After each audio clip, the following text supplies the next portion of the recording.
కడప జిల్లా బద్వేలు మున్సిపాలిటీ ఆఫీసులో మన్యం వీరుడు అల్లూరి సీతారామరాజు 127వ జయంతి సందర్భంగా బద్వేలు మున్సిపాలిటీ ఆఫీసు నందు జయంతి వేడుకలు ఘనంగా నిర్వహించారు. ఈ సందర్భంగా బద్వేలు శాసనసభ్యురాలు doctor Dasari Sudha, municipal chairman Rajagopal Reddy పాల్గొని వారి చిత్రపటానికి పూలమాలలు వేసి నివాళులర్పించారు.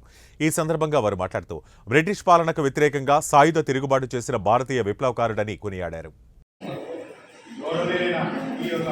అల్లూరి సీతారామరాజు జయంతి సందర్భంగా ఇక్కడికి విజయించిన బద్వేలు శాసనసభ్యుల వారికి, అలాగే మన బద్వేలు ప్రథమపౌడైన చైర్పర్సన్ గారికి, కమిషనర్ గారికి, ఇక్కడ విజయించిన కౌన్సిలర్స్కు, కేంద్ర మిత్రులకు అందరికీ బద్వేలు కృపాలకు సంబంధించి నమస్కారాలు.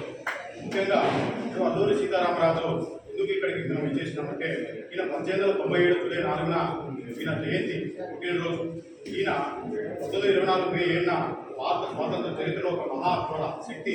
ఇక్కడ జరిగిన సాయుధ పోరాటంలో స్వాతంత్ర ఉద్యమంలో ఒక ప్రత్యేక అధ్యాయం. సాయుధ పోరాటం ద్వారానే స్వతంత్రం వస్తుందని నమ్మి దాని కొరికే తన ప్రాణాలను పెంచిన యోధుడు. కేవలం 27 ఏళ్ల వయసులోనే నిరక్షరాస్యులు, నిరుపేదలు, అమాయకులు అయిన అనుచరులతో చాలా పరిమితి వనరులతో బ్రిటిష్ సామ్రాజ్యం అనే మహాశక్తిని ఢీకొన్నాడు. సీతారామరాజు ఇంటి పేరు అల్లూరి. అల్లూరి వారు తూర్పుగోదావరి జిల్లా కోనసీమ చెందిన రాజోలు తాలూకా గోమట్లంక బట్టలెక్క గ్రామంలో స్థిరపడ్డారు. గోమట్లంక గోదావరిలో మునిగిపోవడం వల్ల అక్కడ అల్లూరి వారు అప్పనపల్లి, అంతర్వేదిపాలెం, గుడిమాల, లంక, దిరసుమూరు, మాందపూరు వంటి చోట్లకు వలస వెళ్లారు. ఇలా అప్పనపల్లి చేరిన అల్లూరి వీరభద్రరాజు తర్వాత గుంటూరు జిల్లా నరసరావుపేట తాలూకాలోని ముప్పూడి గ్రామంలో స్థిరపడ్డారు. దీనికి ఆరుగురు కుమారులు: వెంకటకృష్ణరాజు, సీతారామరాజు, గోపాలకృష్ణరాజు, వెంకట నరసింహరాజు, అప్పలరాజు, వెంకటరామరాజు. వీరిలో గోపాలకృష్ణరాజు కొడుకు వెంకటకృష్ణరాజు, సీతారామరాజు తాత. వెంకటకృష్ణరాజు అతనికి పెద్దతండ్రి. వెంకట నరసింహరాజు ఒక్కూడి గ్రామం నుండి పశ్చిమ గోదావరి జిల్లా కేరళ సమీపంలో ఆలకోడేరు మండలం.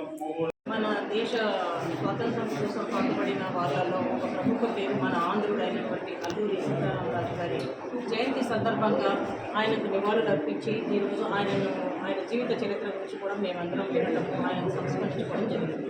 అయితే ముఖ్యంగా ఈరోజు మేము చెప్పదలుచుకునేది ఏంటంటే, స్వాతంత్రం 1897లో ఆయన జన్మించి కేవలం 27 ఏళ్ల వయసులోనే ఒక సాయుధ పోరాటం, ఆ రోజు బలమైన ఒక బ్రిటిష్ సామ్రాజ్యాన్ని తనకున్నటువంటి వనరులతోనే పోరాటం చేసి వారి ఒక బ్రిటిష్ సామ్రాజ్యాన్ని ఎదుర్కొన్న గొప్ప వ్యక్తి అల్లూరి సీతారామరాజు.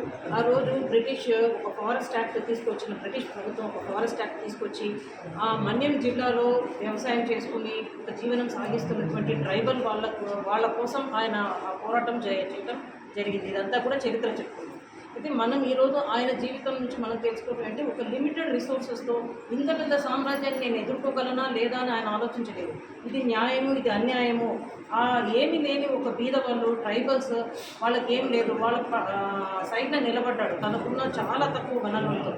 అయితే ఆ ధైర్యాన్ని, ఆ సాహసాన్ని మనమందరం కూడా స్ఫూర్తిగా తీసుకోవాలి. మీ అందరికీ ముఖ్యంగా తెలియపరచుకోవడం ఏంటంటే, గత ప్రభుత్వం 2022లో మన ex CM Jaganmohan Reddy sir ఈ డిస్ట్రిక్ట్స్ ఏదైతే 13 నుంచి 26 డిస్ట్రిక్ట్స్ పెరిగినప్పుడు పాడేరు, రంపచోడవరం, అరకుని ఇవన్నీ ఒక డిస్ట్రిక్ట్గా చేసినప్పుడు ఆ కాన్స్టిట్యున్సీకి అల్లూరి సీతారామరాజు పేరు పెట్టడం జరిగింది. ఈరోజు నేను మీ అందరినీ గుర్తు చేసుకోవడం ఏంటంటే, ఈరోజు ఆయనకు ఇన్నేళ్ల తర్వాత స్వాతంత్రం మనకు వచ్చింది. ఇన్నేళ్ల తర్వాత ఆయన 27 ఏళ్ల వయసులో అంటే 1924 ఆ టైంలో ఆయన కాలం చేసినట్టున్నారు.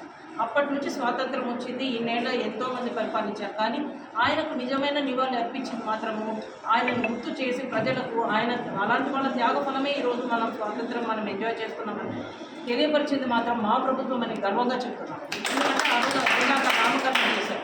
ఆయనే కాదు, స్వర్గీయ ఎన్టీ రామారావు గారు, ఇలా పెద్ద పెద్ద వాళ్ళు ఎవరైతే జెన్యూన్గా సేవ చేస్తారో వాళ్ళందరినీ కూడా వాళ్లకు నిజమైన గుర్తింపు ఇచ్చింది జగన్మోహన్ రెడ్డి గారి ప్రభుత్వం అని మీ అందరికీ కూడా ప్రతి ఒక్కరం కూడా అల్లూరి సీతారామరాజు గారి బాటలో నడవాలా, ఎప్పుడైనా న్యాయం పక్కన నిలవాలన్నది మా ప్రభుత్వం.